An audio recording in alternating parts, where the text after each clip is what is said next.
Bismillahirrahmanirrahim. Assalamualaikum warahmatullahi wabarakatuh. Perkenalkan, saya Ayustiana D dengan NIM 2303012.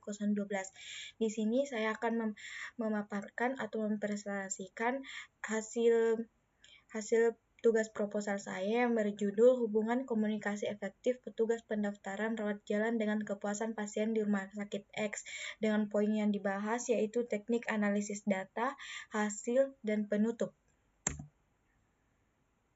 Apa itu teknik pengolahan data? Teknik pengolahan data adalah serangkaian tahapan yang dilakukan untuk menyiapkan data yang telah terkumpul agar siap untuk dianalisis lebih lanjut. Kemudian, tahapan teknik pengolahan data yaitu pemeriksaan data, editing, memastikan seluruh kuesioner telah diisi dengan lengkap dan logis oleh responden. Kuesioner yang tidak lengkap tidak akan diikuti dalam analisis.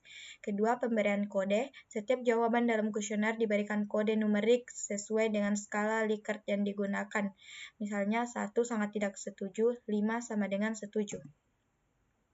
Kemudian, entry data. Data yang telah dikodekan dimasukkan ke dalam perangkat lunak statistik seperti SPSS, Excel, atau Google Sheets untuk dianalisis lebih lanjut. Keempat, pemberian data atau cleaning. Pembersihan data atau cleaning, mengecek kembali data yang sudah di-entry untuk memastikan tidak ada kesalahan ketik atau duplikasi. Kemudian, apa itu teknik analisis data? Teknik analisis data adalah metode yang digunakan untuk mengolah dan menginterpretasikan data yang telah dikumpulkan. Analisis data yang digunakan dalam penelitian ini adalah metode analisis deskriptif. Analisis ini digunakan untuk menggambarkan karakteristik responden dan skor rata-rata untuk setiap indikator komunikasi efektif dan kepuasan pasien. Hasil penelitian ini dilakukan terhadap 30 responden pasien rawat jalan di Rumah Sakit X yang telah menerima pelayanan dari petugas pendaftaran. Pengumpulan data dilakukan menggunakan kuesioner yang mengukur persepsi terhadap komunikasi efektif petugas dan tingkat kepuasan pasien. Rumus yang digunakan menghitung rata-rata yaitu X nilai rata-rata M-X sama dengan jumlah seluruh skor atau nilai dari responden pada suatu item atau indikator. N sama dengan jumlah responden.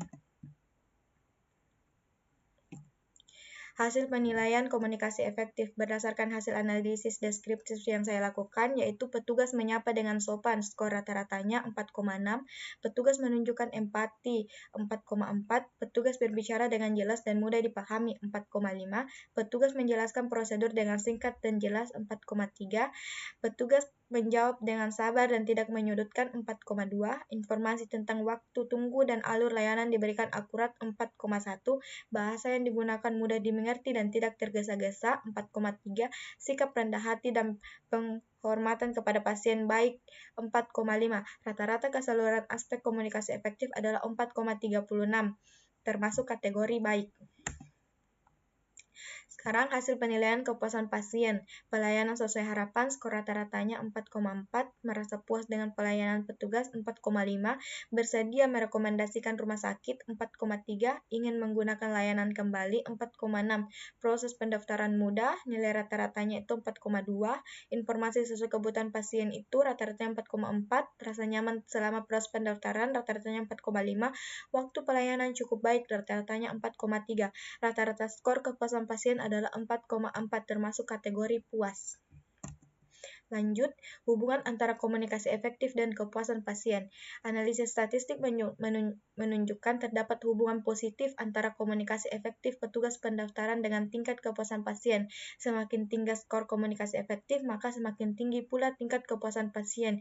Ini menunjukkan bahwa komunikasi efektif menjadi salah satu faktor penting dalam meningkatkan kualitas layanan di rumah sakit. Kesimpulan dan saran.